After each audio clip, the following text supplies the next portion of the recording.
principle, I'm gonna stick by it. It doesn't matter who's saying it or not.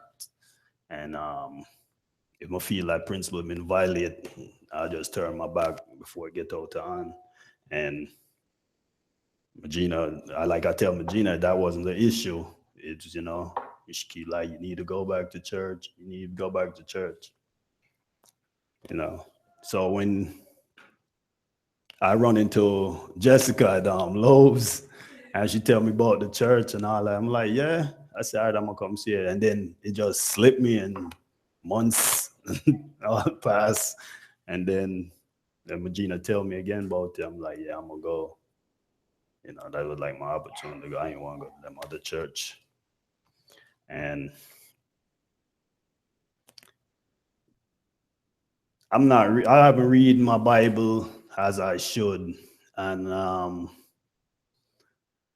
it's like this. It's not I don't want to read it. It's like every time I get deep into my Bible, something happened to me. And so I tried, like, I'll read and I'll back up, and I'll read and I'll back up. I never tell nobody this before, but it's just like before what happened to me, the conspiracy stuff. I was getting back in my Bible. God stopped doing all that stuff. And I'll start reading, and it's like as soon as I start back, that's when everything just crashed down on me. And I wasn't bitter about it or anything like that, but I'm like, why, if I'm trying to get back, why this happened to me? And anybody know anything about conspiracy, you just have to know the person. I'm not gonna say I was innocent, but I'm just saying what I was doing was for me. The other people and that was involved, I had nothing to do with. I know them, they friends and everything, and pretty much they wanted me to, okay, let me tell on him. You know him, tell on him. No, me and him cool. We play ball, we do this together, and that's it. So I wouldn't. So they really make an example out of me, and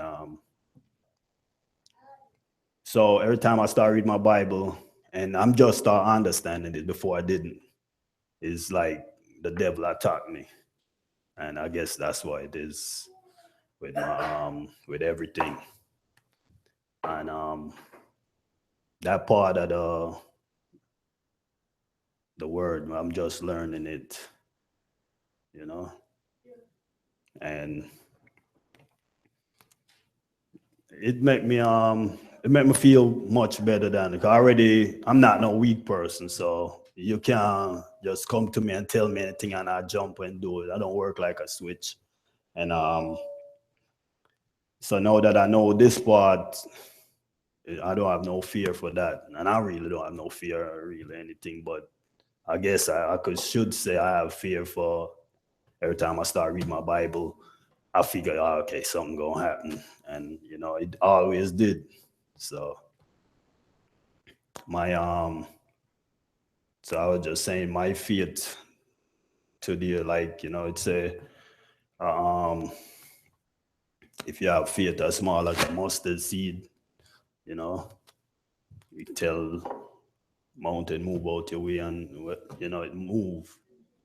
And I'm not. My faith is, if I believe in something, I believe in it. If I don't, no, I tell you, no, I don't believe in it, and that's it. You can persuade me into believing it unless you show me, And so far,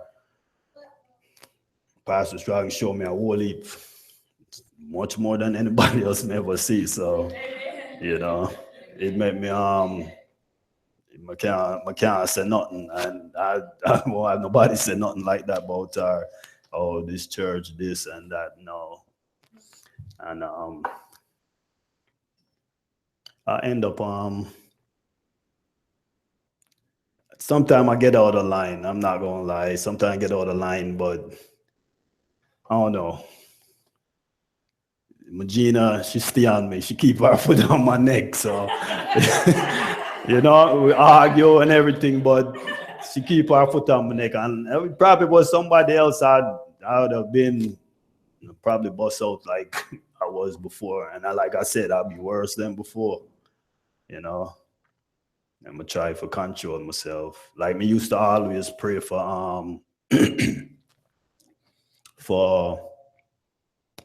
to be humble and understanding. Me used to always pray for that and patient. That was my main prayer was about that. And now me have a lot of patience and I'm not saying I'm humble.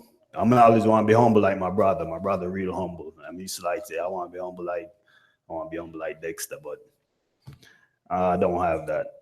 But I pray for it all the time. And but my patient, I got patient. I have a lot of patience. And sometimes I'm like I shouldn't pray for it because no, it look at as a weakness. I know it's not a weakness for me, but it look at as a weakness, you know. And when I'm over the top, it's something different. And my sister always tell me why be mean when you can be nice. I always keep that in my head. So I said that to say this a lot of like what I'm going through before. I never got through a type of stuff, and some things may I got through make me think back on like this ain't the real Shawnee. Shawnee wouldn't go for this, and but that way we end up in a something different, So I'm not gonna say haven't get any humbleness. I got it, but I think it's looking at it as weakness. And I only can tell you I've been through a lot of stuff. My stuff, them you think is a movie or some cartoon or something like that. If I tell you about it, but it's real, you know.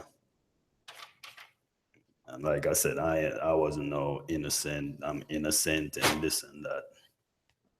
But my faith had grown, and I get to overlook a whole heap of things that I wouldn't let go by, and it pretty much I feel better about myself. Nobody else have feeling better. I feel better about myself, and I'm growing. You know, things still like I said, things attacking me, and like Regina said, you said, you know, I don't really use the word they attacking me, but I know that's what it is, you know, and some of it I don't understand, not fully. Some I understand what I'm doing and what I'm not doing. So my that's my testimony for real. And there's more to say, but it's long. It's long. I've been to a whole heap, like I wouldn't say I've been to what you would say that's I wouldn't say not purgatory. I wouldn't say I've been to heaven or hell or nothing like that. But I've been in a coma and I've been in a how should I put this? I got cut and I bleed so bad that I could feel my strength going, and I kept fighting. Like the more it come, the more tighter I hold on, and it just keep going till like it get ready to get dark. I'm couldn't walk no more, and it just boop, come back. And they say like when things like that happen to a person, they gave up. So that's why they die or whatever it might be. I'm not sure. I'm just saying what people say. And Even all that I was going through, all that, I never give up or think anything like that. So,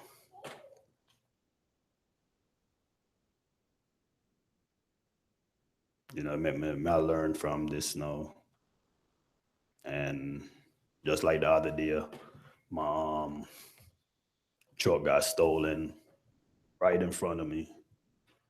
And I don't know. I didn't think nobody would dare for do that to me, but it happened, you know.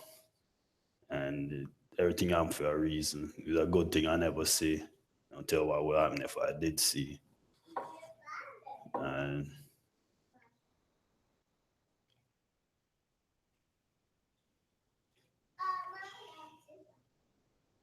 like I said, I've been getting attacked left and right, week after week. Money stolen, money lost, truck. It's always something. Every time we step up, take two step back. Um,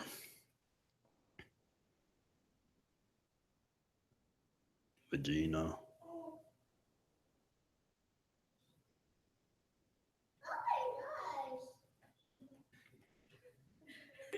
So, huh? Yeah, I mean, cause she keep me straight for real, you know. When more I'm doing, and not that I'm gonna go back and do what I was doing, not like that, not nothing like that, but it meant more deal with things my way, I won't go to, them people, I won't go to them. That's not me. Some people say it's foolish, but as far as me see, it's like them can only write me a report, that's it, nothing else. Mhm. And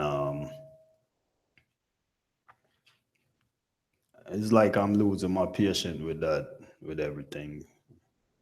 I haven't give up or anything like that. It just made me like I'm losing my patience with people, you know, people that I'm dealing with, and people that I'm dealing with before that is it ain't nothing to deal with, and they wouldn't dare do that to me. And these people, they do it with no problem.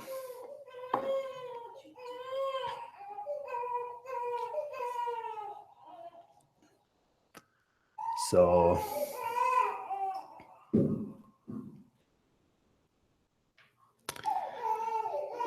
that's my testimony. Amen. Yeah.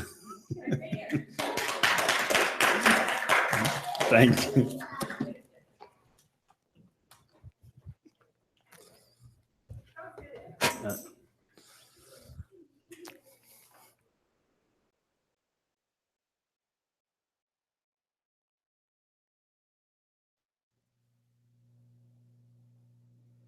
As you were sharing with us, I was asking the Holy Spirit for some assistance because you shared, I hope everybody was hearing that you talked about your faith in God, and you talked about the fact that you don't give up.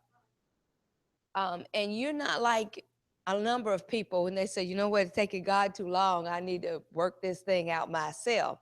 A lot of people do that.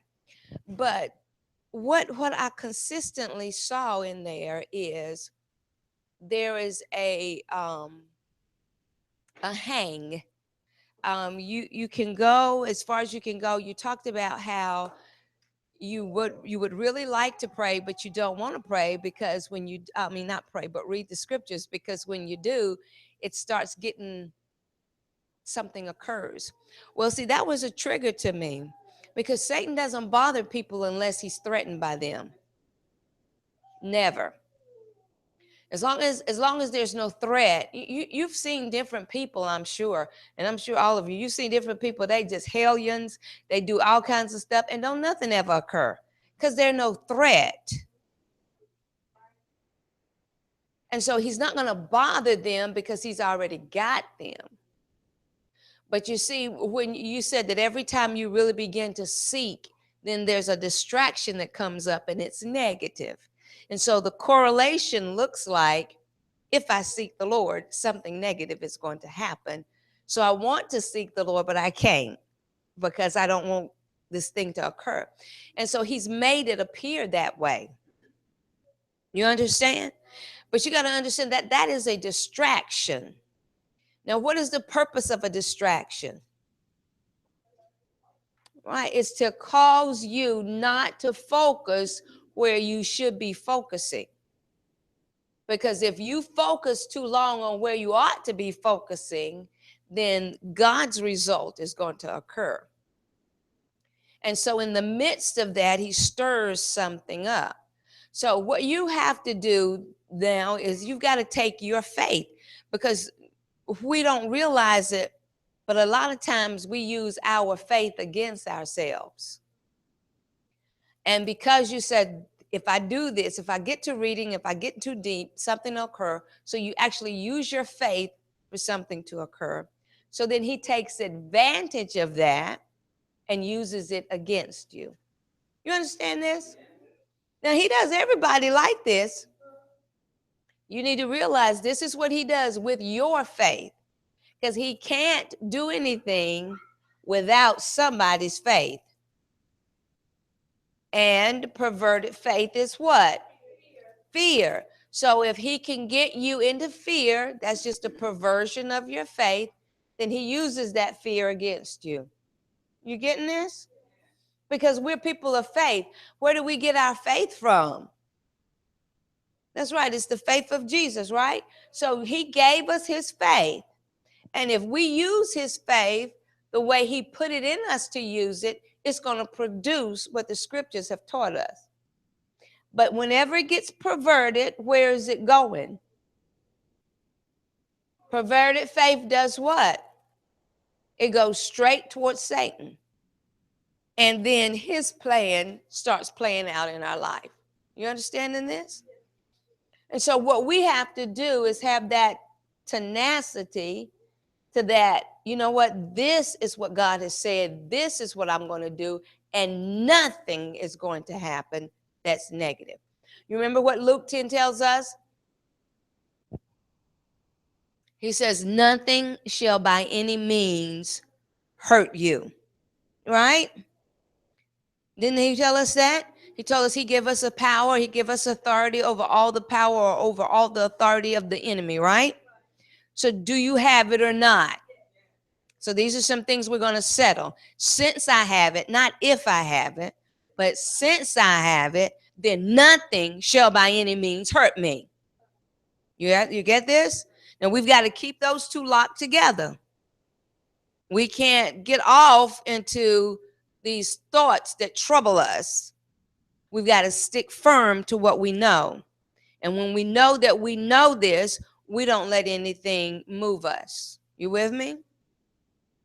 So in line with what he's been teaching us tonight, I made my